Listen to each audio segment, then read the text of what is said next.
Hey everyone, welcome back to the B-Movie Bunker. Today we're looking at 2009's Jennifer's Body, brought to us by Karen Kusama, who also did Aeon Flux. The screenplay was also written by Diablo Cody, who brought us Juno. What we have is the tale of two unlikely friends, Needy, played by Amanda Seyfried, and Jennifer, played by Megan Fox. I will add that this is the first film that I've watched with Megan Fox where I did not want to scream at the screen constantly. You are ruining the fucking movie where you cast for something other than your ability to pout sexily. Jennifer and Needy, they were friends as young girls, and they have still remained friends up into high school, even though their paths have diverged a bit. Needy being kind of the nerdy girl, and Jennifer being the hot, popular girl.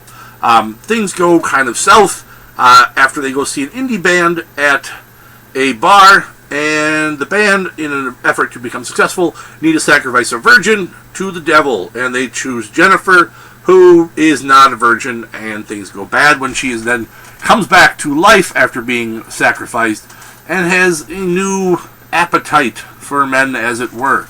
I liked this film. I thought it was fun. And it surprised me. I put off watching it for a long time because of my general dislike of Megan Fox as an actress. Nothing against her personally. I don't know her personally. I just don't care for her acting. But I think that there's a lot going on in this movie that I think people who may have not watched it, or some people who watched it and just didn't like it because they dismissed it because it didn't fit whatever their definition of horror was. And this is really more dark comedy than horror itself, but it has horror elements to it. But there's a lot going on here. I like the fact that it's not just simply bad thing happens, girl gets possessed, girl does bad things. There's a lot going on here with the friendship between Needy and Jennifer, and it's really shows the relationship that girls have with each other, especially at a younger age, and the friendships that people form when they're young kids, and how they change and evolve as you get older. Sometimes you grow apart, and watching the truth of friendship, because sometimes you have people that you are friends with and you can't figure out, why the fuck am I friends with this person? And when you really examine it, you see reasons that should lead that maybe you shouldn't be friends. And I like the way that this movie explores that, in addition to other things.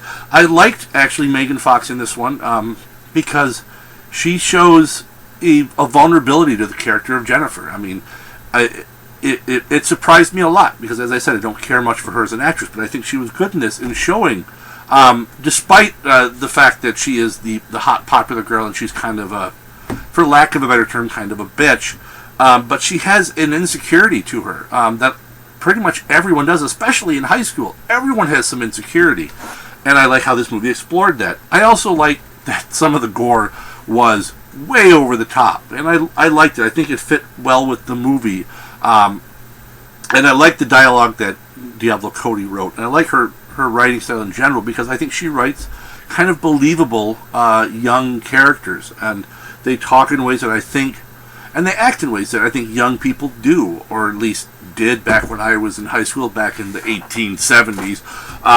But speaking of that, a scale of 1 to 10, this is kind of like high school all over again. It's got its great moments. I mean, I have lots of great memories from high school. I have friendships that I formed in high school that I still have today.